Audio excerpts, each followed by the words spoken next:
pemirsa, kali ini kita ada di mana ini ya Pak ya?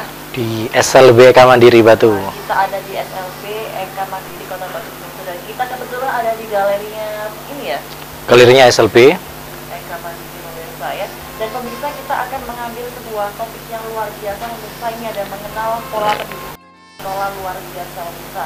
Saya belum kenalan ini sama Pak Adi ya. Ya. Selamat malam Pak Adi. Selamat malam Mbak Anti, Ya. Alhamdulillah sehat. Ini adalah Bapak Aji Indra Prasetyo SPD pemirsa, ini selaku Kepala Sekolah SLB Eka Mandiri Kota Batu pemirsa ya.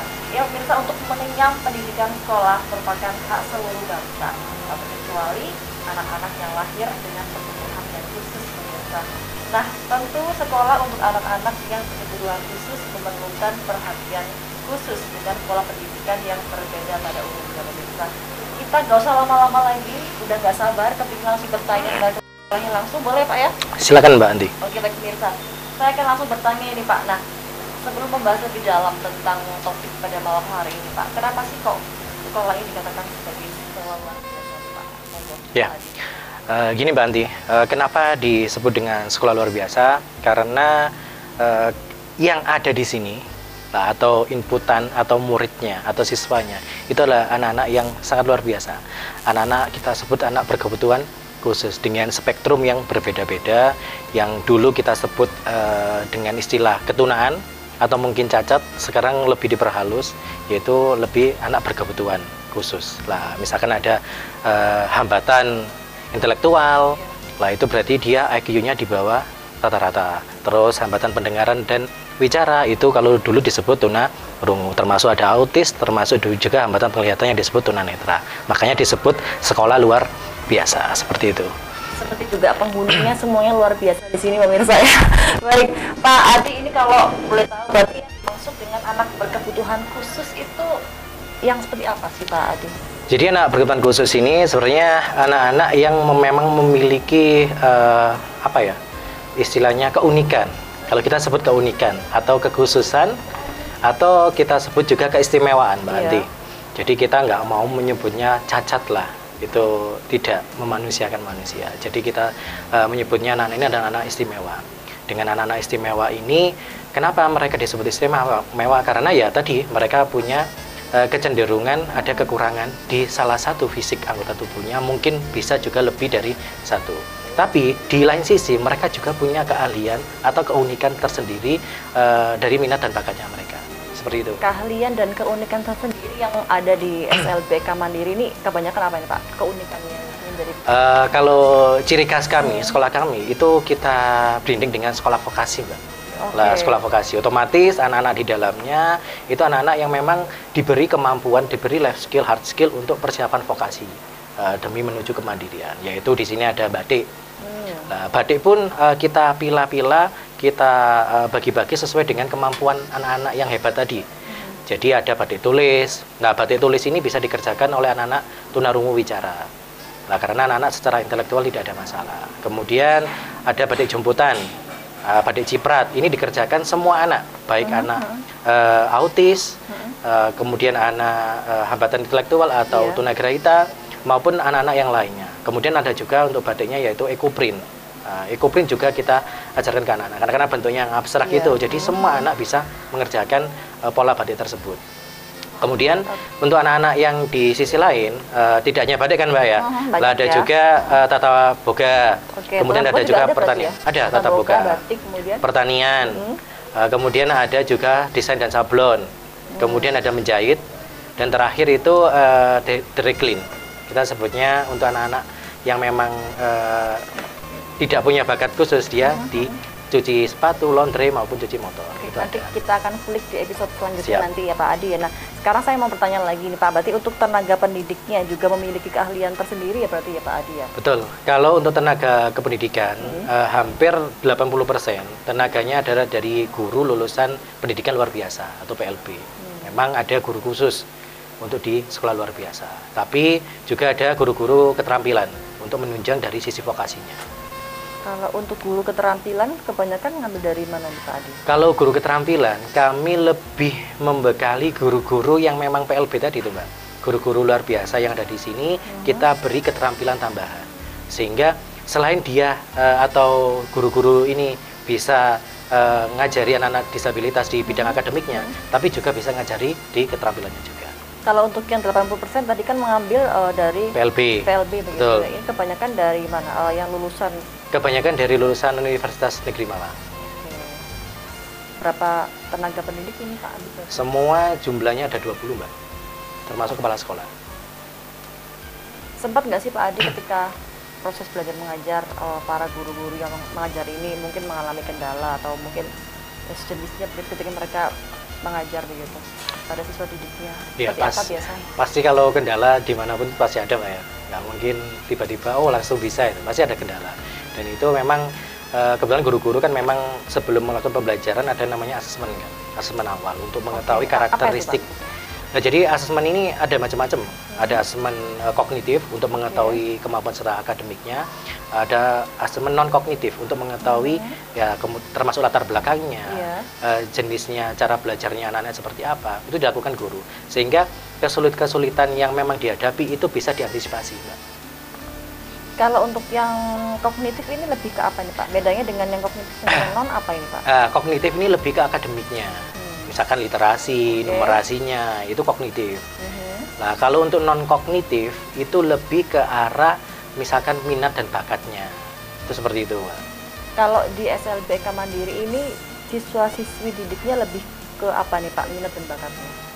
Kalau minat dan bakatnya itu beda-beda sih, Pak ya. Beda-beda karena semakin banyaknya siswa, itu akan semakin banyak jenis kebutuhannya, Pak. Jadi beda-beda, tapi mayoritas di sini memang kita arahkan sesuai dengan minatnya, yaitu di bidang kriya. Salah satunya adalah batik itu tadi. Di bidang kriya ya? Di bidang kriya. Tapi untuk di bidang kriya itu pasti hampir semuanya pasti bisa ya Pak? Itu ya? Kalau diomongkan semuanya bisa tidak. Karena ada beberapa anak yang memang bisanya di pertanian, di tata boga, maupun di lainnya. Oke, ini SLBK Mandiri beralamatkan di mana sih Pak ini Pak? SLBK Mandiri ini beralamatkan di Jalan Terusan Kasiman, nomor 2B, Ngaglik, Kota Batu. Di Kota Batu punya pemirsa ya. Oke, berarti kan tadi kan Pak Adi mengatakan ada kognitif dan juga non kognitif. Berarti untuk yang lebih ke non kognitif dia ke minat begitu ya, minat dan juga bakat. Paling banyak mayoritas minat dan bakatnya mereka selain di kriya apa nih Pak? Jadi saya sebutkan ada di kriya tadi ya, kriya termasuk itu batik, terus ada di desain dan sablon. Kemudian ada di tata boga, kemudian ada di pertanian, dan yang paling terakhir itu jahit sama itu Mbak, apa namanya, dry clean. Jadi dry clean ini kita ajarkan di sini ada 3 hal, yaitu pertama tentang cuci sepatu kering.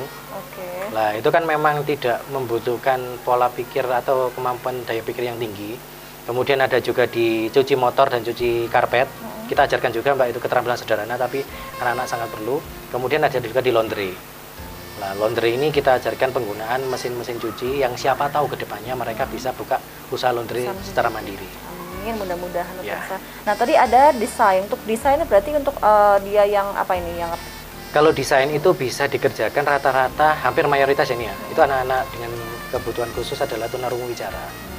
Nah, karena secara intelektual anak-anak ini tidak ada masalah. Untuk yang desain, kalau untuk yang sablon? Sablon juga sama. Desain dan sablon ini satu kita jadikan satu paket, Mbak. Desain dan sablon. Sempat pernah ketika mereka mengerjakan desain ataupun sablon, pernah nggak sih mereka ini mungkin sempat mengalami kesulitan gitu Pak Adi? Apakah pernah? Pasti Mbak, karena proses pembelajaran di sekolah luar biasa ini kan berulang. Jadi sesuatu yang biasa. Jadi misalkan dia menggunakan aplikasi Corel misalkan ya, itu lupa. Itu ya gurunya harus ngajarkan lagi. Berarti menggunakan aplikasi ya? Menggunakan aplikasi, menggunakan aplikasi tetap. Kalau misalkan mau desain untuk sablon, baju kaos maupun apa, ya tetap pakai aplikasi. Biasanya desain apa ini Pak? Wadi paling. Yang umum itu adalah kaos Mbak. Nah, gambarnya apa macam gitu ya? Oh enggak. Apa gambarnya biasanya Pak? Jadi kalau kaos biasanya kan kami lebih ke arah tulisan. Nah, misalkan Kota Wisata Batu gitu Pak ya. Nah, kita coba tonjolkan tulisan Kota Wisata, tapi tulisan batunya itu pakai bahasa isyarat. Ada nanti produknya bisa di shoot. Nah, itu jadi menunjukkan bahwa ini memang produknya anak-anak disabilitas. Nah, dan di situ nanti yang dituliskan di tulisannya bukan huruf yang umum, tapi huruf isyarat tanah. Di Kota Batu lah itu ada, itu contohnya hal-hal yang kita angkat. Jadi tidak sampai yang bikin desain terlalu rumit, tapi arahnya sederhana dan anak-anak bisa melakukan itu. Untuk pengambilan warnanya biasanya ditentukankah untuk tulisan apa warna apa, apakah sebenarnya kami juga mengarahkan, tapi setelah anak-anak bisa, ya sudah, biarkan ini berjalan sendiri sesuai dengan kemampuan anak-anak dan keinginan anak-anak. Termasuk batik juga seperti itu, mau di warna merah, biru, kuning, ya terserah, sesuai dengan imajinasi mereka. Sesuai dengan imajinasi mereka pemirsa tadi ya. Oke, berarti kalau selama ini untuk kendala pasti itu ada ya, tapi Betul. dari segi para pengajar pun mereka bisa mengatasinya begitu ya. Nah, yang paling banyak sering kali mungkin mereka yang kesulitan tuh apa? Di bagian aplikasinya kah atau gimana? Kalau rata-rata kesulitan anak-anak di SLB itu kan karena ada spektrum atau jenis keturunan atau kebutuhan yang berbeda-beda, Mbak. Jadi dari jenis kemampuan anak-anak atau jenis keturunan berbeda-beda, itu secara kemampuan juga berbeda-beda.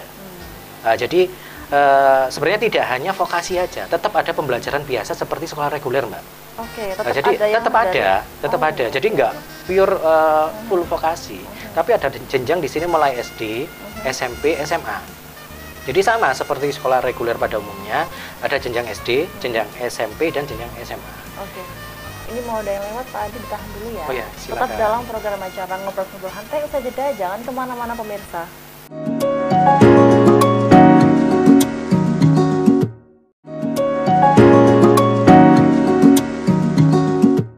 Baik, terima kasih Anda masih bersama kami dalam program Ngobrol Santai di segmen yang kedua pemirsa. Kita masih berbicara tentang mengenal pola pendidikan sekolah luar biasa bersama dengan Bapak Adi Indra Prasetyo SPD alias Pak Adi ya. Ya. Baik, Pak Adi, tadi perbincangan kita tersendat yang di bagian kognitif dan juga non-kognitif ya. Bedanya kalau yang kognitif dia lebih ke akademis, untuk yang non dia lebih ke minat dan juga bakat. Lebih ke bakat dan minatnya. Bahkan tadi juga Anda mengatakan mereka juga diajarkan untuk yang seperti cuci gitu ya, Dre? Itu untuk yang non kognitifnya. Oke, untuk yang non kognitif ya.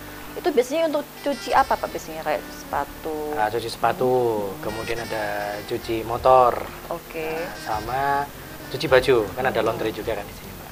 Berarti juga ruangannya untuk keterampilan itu ada? Ada semua ruangan, meskipun terbatas ruangan, tapi kami semua punya alatnya untuk keterampilan tersebut. Kalau untuk mempelajari siswa-siswi untuk yang cuci sepatu, cuci sepeda itu berapa lama biasanya mereka baru memahami, Pak? Kan gini, di sini kan jenjangnya tadi udah saya sampaikan, ada jenjang SD, SMP, SMA. Jadi anak-anak pembelajarannya pun hampir sama seperti sekolah reguler, Mbak. Maksudnya ada pelajaran matematika, bahasa Indonesia, dan lain-lainnya. Tapi sesuai dengan struktur kurikulum yang memang ada di sekolah luar biasa.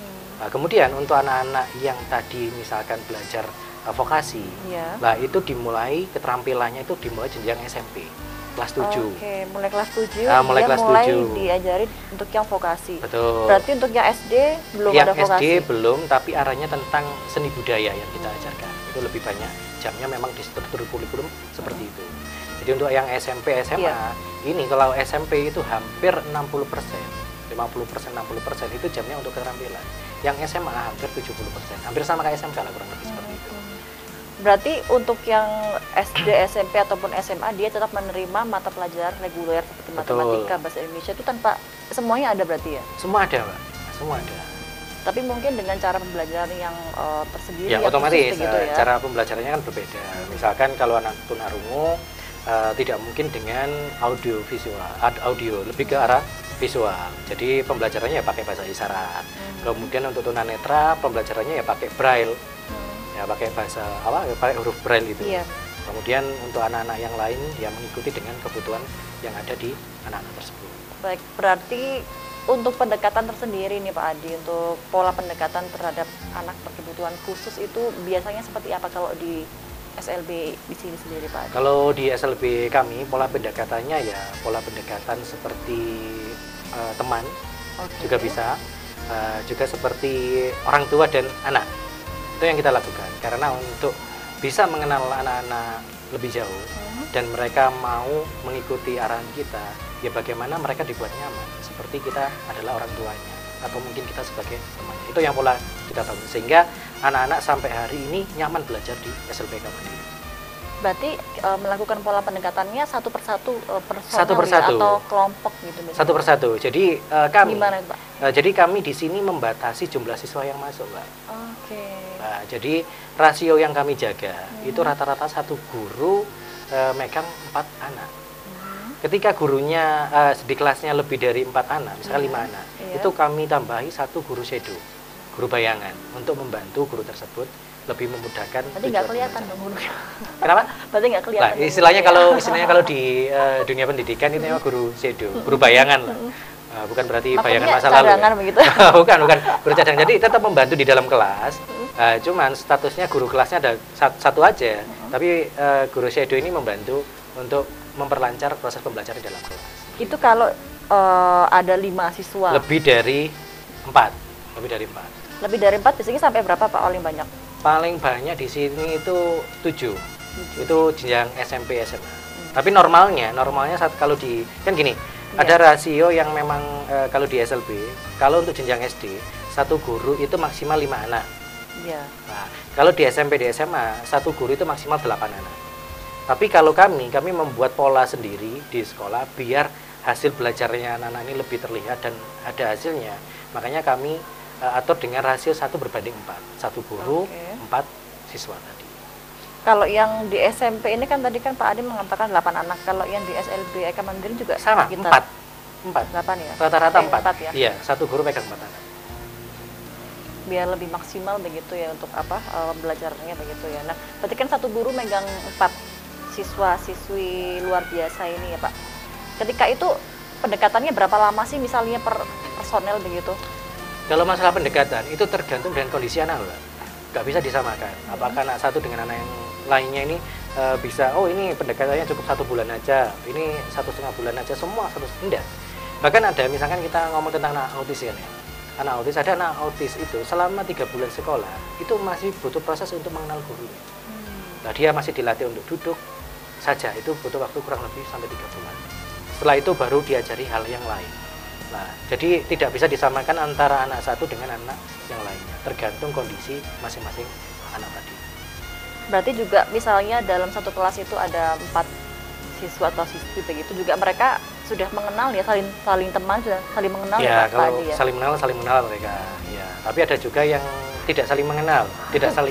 Itu bagaimana cara mengatasi siswa-siswi yang seperti itu, Pak? Dari para pengajar sendiri itu biasanya gimana? Ya, pasti guru kan punya trik ya, punya trik bagaimana biar mereka ini mampu bersosialisasi. Kenapa mereka harus sekolah anak berkebutuhan khusus ini? Biar pertama mereka mampu bersosialisasi. Karena ketika mereka tidak disekolahkan di rumah, kadang ini ya, kebanyakan orang tua ini menyembunyikan anak-anak seperti ini, nggak disekolahkan. Tapi kalau disekolahkan, salah satu tujuannya dari sekolah adalah mereka mampu bersosialisasi. Makanya ketika murid itu tidak mau mengenal dengan temannya, bagaimana guru berupaya untuk mereka mengenal satu sama lain ya. Makanya diajak untuk kerja kelompok, ngerjakan sesuatu secara bersamaan, itu untuk cara mengenal satu sama lain. Tapi meskipun di SLB Eka Mandiri ini juga pekerjaan rumah tetap ada ya Pak Adi ya?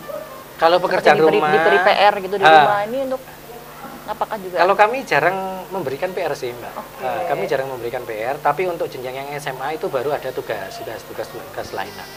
Kalau disebut PR sih tidak, karena di sini kan sudah full day kan, Mbak, jamnya. Jadi anak-anak mulai jam 6:30, jam 7 itu udah mulai masuk, sampai pulangnya itu 2:30, jam 2, 2:30 lah itu. Dengan kegiatan full. Ketika mereka harus diberikan beban tambahan belajar lebih, itu kan membuat mereka semakin berat.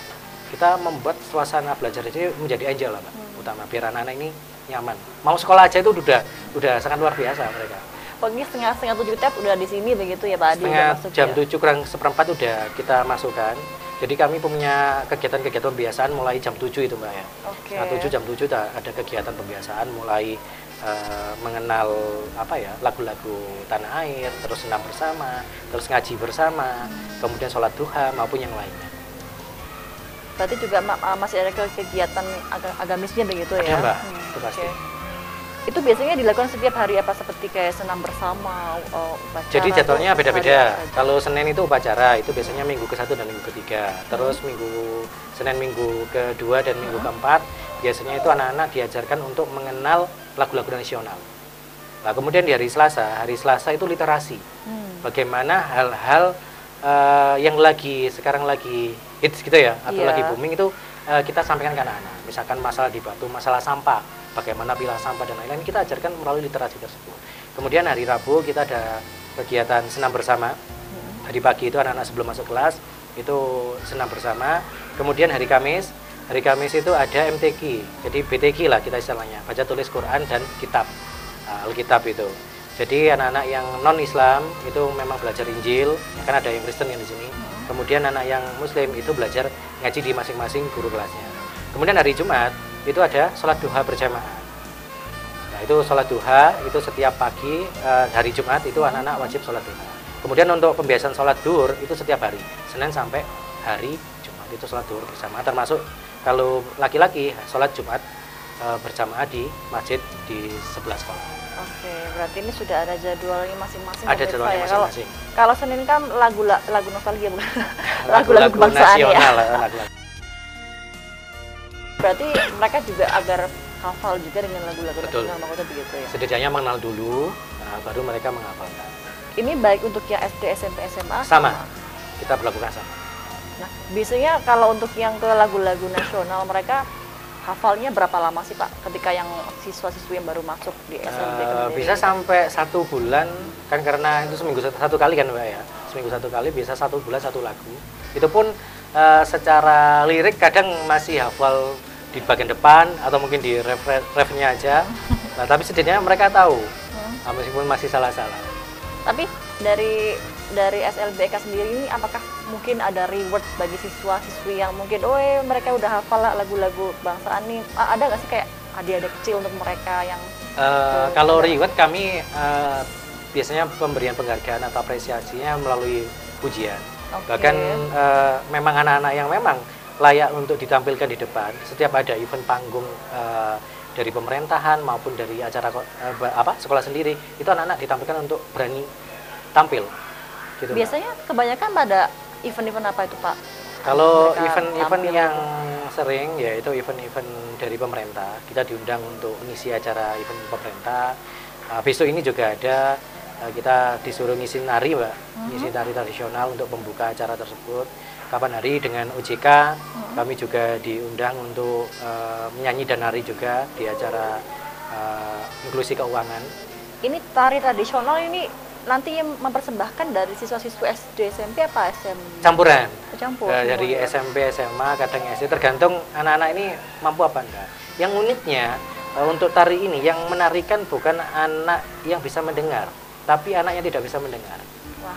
Jadi guru ini yang latih, ya dia mandu kayak kalau kita nyanyi kan ada dirijen itu, dia yang mandu gerakan gitu. Jadi anak-anak ini musik memang ada, musik memang diputar, tapi dia tidak mendengarkan musiknya, hanya hafalan diketukan perpindahan dari gerakan ini ke gerakan. Luar biasa ya menurut saya.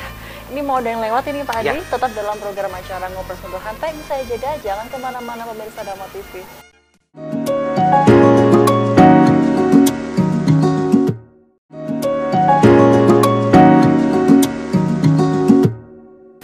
Baik, terima kasih Anda masih bersama kami pemirsa dalam program Acara Kecintaan Anda di program Ngobrol Sambil Santai. Saya masih bersama dengan Pak Adi Indra Parstia, SPD, selaku Kepala Sekolah SLB Eka Mandiri Kota Batu pemirsa ya.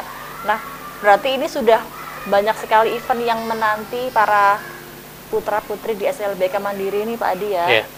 Di antaranya ada event menari yang nanti akan diselenggarakan ya, ini ya. Bukan diselenggarakan, tapi kami diundang untuk mengisi acara tersebut. Kami diundang untuk mengisi dari Dinas Pertanian, Dinas Pertanian Kota Batu. Berapa siswa nanti yang akan menari? Yang Pak? menari tiga siswi itu tunarungu semua, tunarungu semua. Kemudian kalau event-event untuk tampil seni, kami lebih banyak itu bukan acara event tampil seni, Mbak. Kita event pameran UMKM. Yang sering kami pameran UMKM. Jadi produk kami ini sudah masuk anggota dari UMKM Kota Batu. Kami sudah binaan dari Diskuperindah Kota Batu. Kami binaan Dinas Pariwisata, Dinas Pertanian, kemudian PLUT, Pusat Layanan Usaha Terpadu. Kemudian untuk perbankan juga ada Bank Jatim, kemudian juga dari OJK. Kemudian dari Dinas Pendidikan Provinsi juga, dari bidang PKLK, setiap ada event kami juga selalu diikut sertakan. Oke, luar biasa pemirsa. Berarti udah mulai latihan ya ini untuk yang acara besok ya? Untuk nari udah latihan, mulai kemarin latihannya. Berapa lama untuk latihannya? Karena gerakannya ini sudah kemarin sudah pernah dimainkan. Oke. Nah, jadi sebelumnya udah pernah main gitu ya? Cukup 2 hari saja anak sudah hafal. Sudah hafal. Keren gitu. Kemudian selain tari, katanya tadi diundang ke ini ya Pak? OJK ya? Ya OJK. OJK itu yang tari. OJK itu tari, nyanyi, sama fashion. Tari, nyanyi, sama modern fashion. Kalau yang untuk nyanyi ini dari siswa-siswa kelas berapa ini? Kalau nyanyi kemarin itu anak autis kelas 8, anak SMP. Udah 8. Tampil tanggal berapa ini Pak? Kenapa? Tampil tanggal berapa ini nanti? Kalau tampilnya sudah selesai. Makan udah selesai. Kalau yang nyanyi ini biasanya butuh waktu berapa lama sih untuk mereka bisa sampai tampil percaya diri, hafal dengan lagunya? Berapa lama? Kemarin itu sampai 1 minggu 2 mingguan itu 3 lagu, 3 lagu. Dan tapi uniknya, makanya kalau kita bilang anak-anaknya anak-anak istimewa, dia anak autis, tapi dengan waktu yang cepat dia bisa menghafalkan beberapa lagu. Bahkan itu lirik sama kayak cengkokan lagunya itu hafal. Padahal anti belum tentu apal ya. Apalagi juga saya. Sehari bisa. Oke, berarti bisa sampai 3 lagu mereka hafal ya? 3 lagu dalam 1 minggu 2 minggu dia hafal. Kemudian untuk yang fashion ini dari kelas berapa nih Pak Adi? Kalau fashion kebetulan kami kemarin itu support di bajunya. Nah, kami support di bajunya waktu acara Duta Literasi OJK, Literasi Keuangan OJK, 25 finalis Duta Literasiku itu memakai produknya anak-anak semua. Nah, kemudian yang terakhir kemarin kami ada ikut kolaborasi dengan desainer dari Malang, desainer mungkin pernah dengar namanya John Catalea. Nah, kami kolaborasi dengan John Catalea tampil di Malang Fashion Week. Itu event fashion nasional, produknya anak-anak dikolaborasikan dengan salah satu desainer yaitu John Catalea. Wah, ini berarti udah nggak bisa diragukan, bisa banyak sekali prestasinya tuh. LB Eka Mandiri di Kota Batu Indah saya. Nah, kalau untuk yang kolaborasi dengan beberapa pihak begitu, biasanya itu apakah ada hitam di atas putih begitu? Masih ada ya? Kalau itu pasti Mbak, kalau itu pasti ada hitam di atas putih. Salah satunya hitam di atas putih itu tujuannya karena lembaga kami sekolah, jika akreditasi dibutuhkan semacam akreditasi seperti itu, bahwa ini loh mitra sekolah, oh ini loh relasi sekolah dibuktikan dengan hitam di atas putih atau surat perjanjian kerjasama itu tadi. Apakah setelah ini akan semakin memperbanyak kerjasama dengan pihak lain? Kami sangat ingin memperbanyak kerjasama. Bahkan yang terakhir kami kemarin itu support dengan grand final putra putri batik Nusantara dan alhamdulillah mewakili Jawa Timur dapat juara 3 se-Indonesia. Itu batik yang dipakai itu batiknya produk anak-anak SLBK Mandiri. Sebanyak 25 finalis yang kemarin tuh ya Pak? Yang kemarin Duta Literasi itu 25 finalis. Nah, kemudian yang kemarin putra putri batik Nusantara di Jakarta itu 1 finalis mewakili Jawa Timur. Itu yang dibawa profilnya tentang batik SLBK Mandiri. Alhamdulillah dapat juara 3 se-Indonesia. Itu temanya apa batik yang dipakai di ini Pak?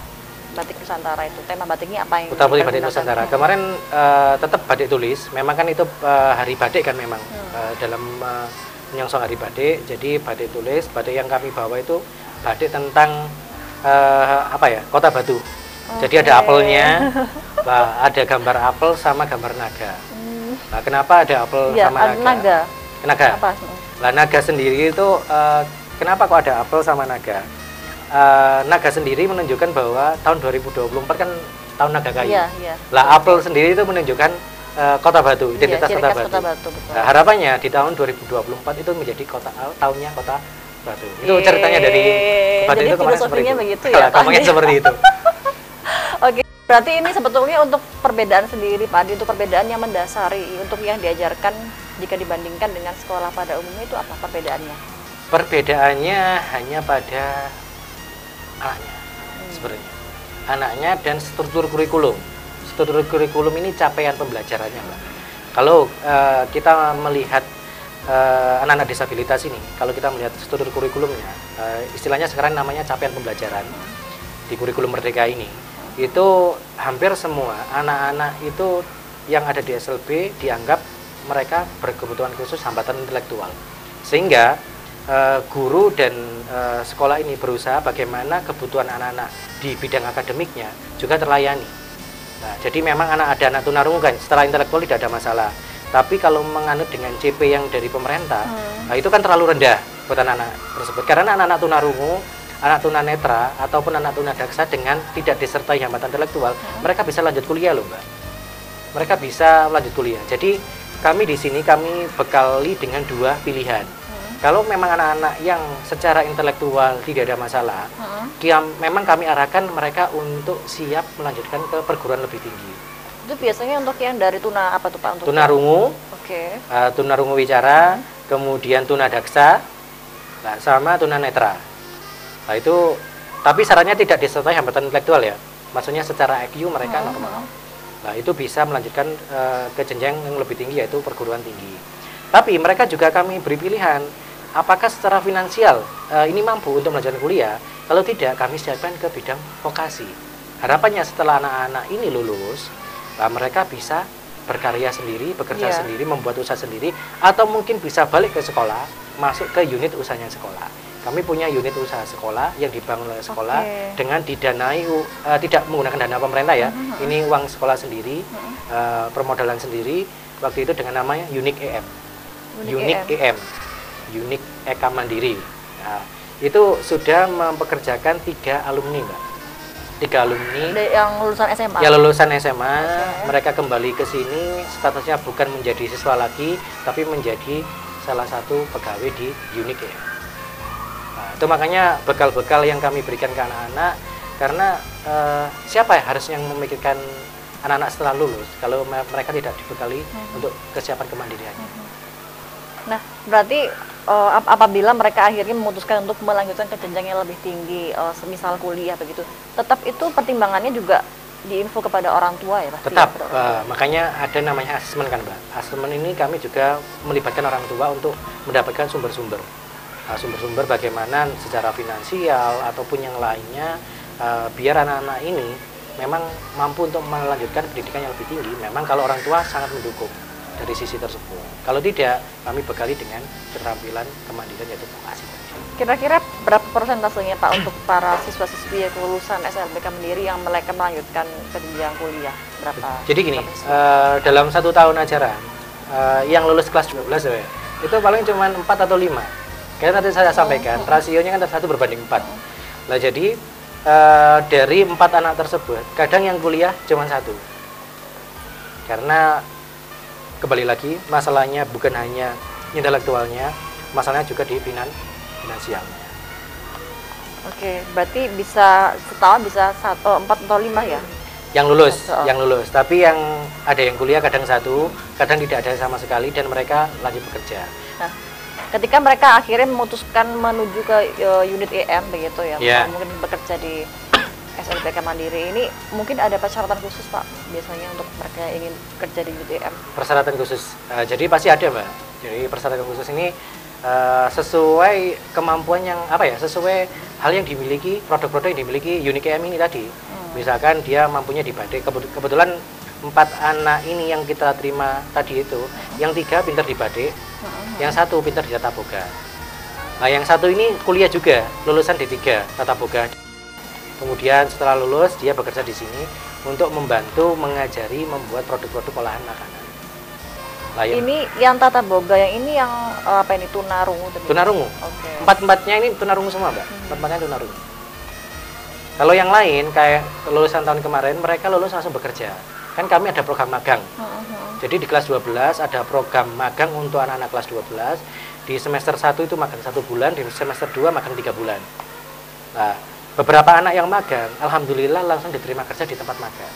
Yang menerima di tempat magang salah satunya adalah Dias Konsep. Jadi di sana itu desain dan sablon. Mereka sekarang sudah bekerja di sana, ada anak 3. Lulusan dua periode, Pak. Lulusan 2 periode. Untuk yang magang kedua kok dia lebih lama, Pak? 3 bulan. Lah, magang pertama itu untuk adaptasi aja ya, 1 bulan ini. Di semester 1 adaptasi aja, biar mereka ini tahu proses pembelajaran di luar sekolah. Kemudian setelah mereka adaptasi, mengerti lingkungan selama 1 bulan, nanti di semester 2 kita magangkan lagi 3 bulan. Biar tidak kaget lah istilahnya, seperti itu. Tapi untuk yang paling lama magangnya 3 bulan ya, mungkin lebih dari Paling itu lama atau... 3 bulan. Paling lama 3 bulan. Oke, ini mau ada yang lewat Pak Adi, ditahan dulu silakan. ya. Tetap dalam program acara Ngobrol Santai, usai jeda pemirsa, jangan kemana-mana.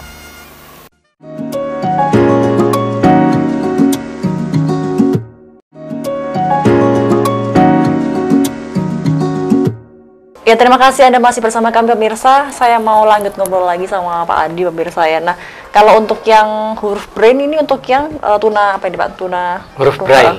Braille untuk tunanetra. Biasanya berapa lama untuk mereka pelajari huruf braille ini Pak? Kembali lagi ke kemampuan anak masing-masing berbeda. Jadi ada yang bisa hafal 1 bulan, 3 bulan, 4 bulan. Jadi macam-macam. 1 bulan, 2 bulan, 3 bulan ya? Itu yang paling lama biasanya berapa? Ada yang sampai 6 bulan. Oke. Sampai 6 bulan ada. Kenapa kok bisa selama itu Pak Adi? Lah karena ada beberapa faktor sih. Apakah di rumah tidak diulang, jadi ajarkan kembali oleh orang tuanya.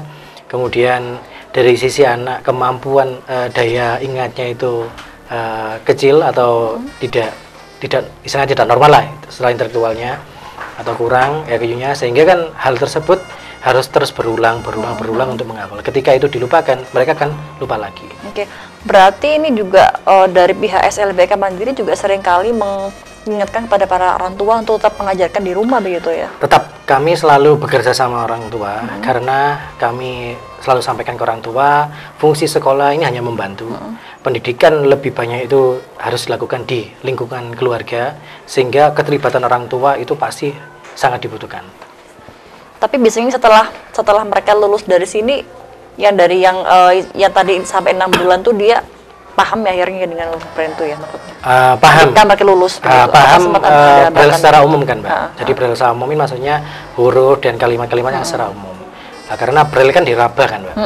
Diraba itu. Jadi mereka ya paham. Karena di sini kan sekolahnya kan mulai SD sampai SMA. Bahkan anak-anak di sini kan 12 tahun lamanya. 12 tahun di sini 12 ya? tahun mulai SD. Akan ketemu saya dan guru-guru selama 12 tahun. Pasti membosankan sekali. Tapi kami coba membuat sesuatu yang tidak membosankan anak-anak. Nah, ini untuk yang SMA juga 4 orang juga ya ini ya? Yang sekarang? Kelas ya? Sekarang ini yang kelas 12 4 orang magang. Terus ada yang kelasnya isinya 3 orang, ada juga yang 3 orang. Ada juga yang 5 orang. Itu. Kalau 5 orang pakai guru shadow tadi ya? Shadow, tapi tidak begitu kalau SMA Mbak. SMA kalau 5 masih bisa diatasi karena SMA kan secara kemandirian dan lain-lain sudah bisa terpenuhi. Baik. Berarti untuk target sendiri Pak Adi, target yang ingin dicapai dalam mendidik anak berkebutuhan khusus ini apa sih Pak Adi? Target utama dari SLBK Mandiri ini termasuk target pribadi saya, sesuai lah visi misi sekolah tadi Mbak ya. Jadi anak-anak bagaimana kami berusaha untuk menciptakan atau menghasilkan anak-anak yang mandiri. Lah mandiri ini artinya luas, mandiri untuk dirinya sendiri, mandiri untuk di keluarganya itu seperti apa, juga mandiri untuk di masyarakat. Itu yang kami harapkan. Jadi setidaknya ada bedanya ketika mereka sekolah dan setelah lulus dari sekolah. Lah karena di sini kami ingin menunjukkan ke pemerintah juga, ayo anak-anak disabilitas ini bukan hanya masalah atau mungkin problem di sekolah saja, tapi ini adalah miliknya negara juga. Bagaimana kita bersama-sama antara sekolah dan pemerintah dan masyarakat juga berkolaborasi untuk mengangkat anak-anak ini agar lebih setara. Itu aja sih Mbak tujuannya. Berarti ingin menciptakan siswa-siswi yang lebih mandiri begitu ya Pak Adi ya intinya. Siap, ya. seperti itu. Berarti untuk standar kelulusan sendiri itu seperti apa untuk di Eka Mandiri ini Pak Kalau Adi? standar kelulusan, karena saat ini kurikulum merdeka kan Mbak ya. Iya. Jadi anak-anak selama bisa mengikuti pembelajaran kurang lebih 75%. Iya. Nah, mereka bisa lulus. Jadi mereka bisa lulus. Jadi sama kriteria kelulusan antara anak-anak sekolah reguler dengan sekolah luar biasa itu sama Mbak. Penting dia mengikuti pembelajaran kurang lebih 75%, terus tidak melakukan hal-hal yang mungkin kriminal. Nah, itu bisa mengikuti bisa lulus lah seperti itu. Tapi untuk di Eka Mandiri ini semuanya tahun ini udah lulusan ya? Yang ini belum, ini kan masih semester 1. Berarti ini nanti di bulan Mei masih lama ya? Masih 5 bulan lagi lah insya Allah. Ini untuk yang SMA apakah mereka sudah magang? Ini sudah magang, mulai awal November. Mulai November kemarin. Awal November kemarin mereka magang selama 1 bulan, nanti berakhir di akhir November. Kemudian Desember mereka masuk sekolah lagi untuk mengikuti ujian semester itu atau asesmen sumatif itu. Iya. Kemudian nanti di bulan Januari masuk 1 bulan. Kemudian bulan berikutnya, Februari sampai 3 bulan berikutnya, mereka akan magang lagi selama 3 bulan. Berarti ini sekarang mereka udah mau selesai ya magang kan November? Ya, mulai awal November ini sudah kurang seminggu lah. Seminggu ya, bentar lagi seminggu. ya. Bentar lagi lulus ya. Lulus magangnya. Belum magang. Lulus sekolah. Ya. Nah, ini apakah harus memberikan laporan kepada sekolah ketika mereka selesai magang di bulan November ini? Masih ada, kami minta laporan, kami juga minta presensi juga. Jadi daftar kehadiran siswa, termasuk pencapaian siswa, catatan siswa selama magang ada kendala atau mungkin hal-hal yang baik atau yang kurang, nanti kami benahi sehingga nanti di magang 2 anak-anak sudah siap. Ketika menyusun itu dibantu oleh para guru di sini kan, ketika Pasti. mereka menyusun laporan itu? Ya pasti, kami udah ada formatnya, format yang kita berikan ke pihak tempat magang. Iya. Kemudian jika ada kesulitan dari tempat magang ini untuk mengisi instrumen tersebut, lah kami siap membantunya. Berarti bentar lagi selesai untuk nanti dimulai lagi untuk yang magang 3 bulan, bulan Januari. Begitu. Februari. Oh, Februari sampai April ya? Ya. Nah, ini apakah ada perbedaan dengan yang magang sebelumnya yang di bulan sampai nanti November ini? Kalau perbedaan di waktu saja sih, Mbak. Di waktu. Nah, Okay. Secara kemampuan atau kompetensinya yang dilakukan di tempat magang itu kan sama, di tempat yang sama memang.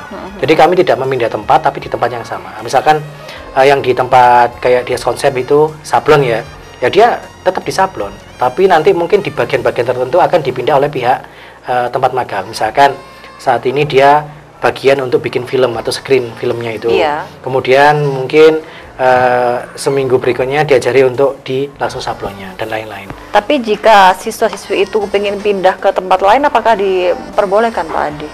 Untuk saat ini kami tidak memperbolehkan. Kenapa? Kira-kira? Kenapa Ayu? Kenapa Ayu? Karena untuk mendapatkan tempat magang yang mau menerima anak-anak berkebutuhan khusus itu agak susah. Oke. Karena teman-teman pengusaha mungkin ya belum tahu ya. Karena mungkin belum tahu atau keterbatasan informasi tentang disabilitas. Nah, memang anak-anak ini tetap harus dimong, misalnya, harus tetap diarahkan, nggak bisa langsung dilepas. Kamu harus ini, harus bagian ini, enggak, harus tetap ada pendampingan. Dan teman-teman atau relasi kita, mitra kita yang memang untuk tempat magang itu sudah mengenal anak-anak disabilitas, sehingga kita tidak khawatir untuk menitipkan mereka di sana. Berarti meskipun nanti di tempat magang yang 3 bulan tetap di tempat yang sama ya, begitu, tidak boleh di tempat yang berbeda begitu ya. Oke, Pak Adi, ini kita ada di penghujung acara, silahkan disampaikan untuk harapan dan sarannya ke depan seperti apa, silahkan Pak Adi disampaikan. Terima kasih Mbak Anti, harapan dari kami SLBK Mandiri, semoga anak-anak disabilitas, khususnya di SLBK Mandiri dan seluruh disabilitas di Kota Malang, bahkan di Indonesia, kedepannya mereka mampu untuk mandiri dan mampu untuk setara, sehingga pemerintah maupun masyarakat maupun sekolah secara bersama-sama membangun kesetaraan itu untuk anak-anak disabilitas. Itu mungkin Mbak Anti. Terima kasih banyak Pak Adi atas informasinya hari ini. Mudah-mudahan sukses selalu untuk SLBK Mandiri. Siap, dan pemirsa Dharma TV yang di rumah, usai perjumpaan kita kali ini, saya Anti dan kerabat kru mengucapkan mohon pamit. Terima kasih dan sampai jumpa.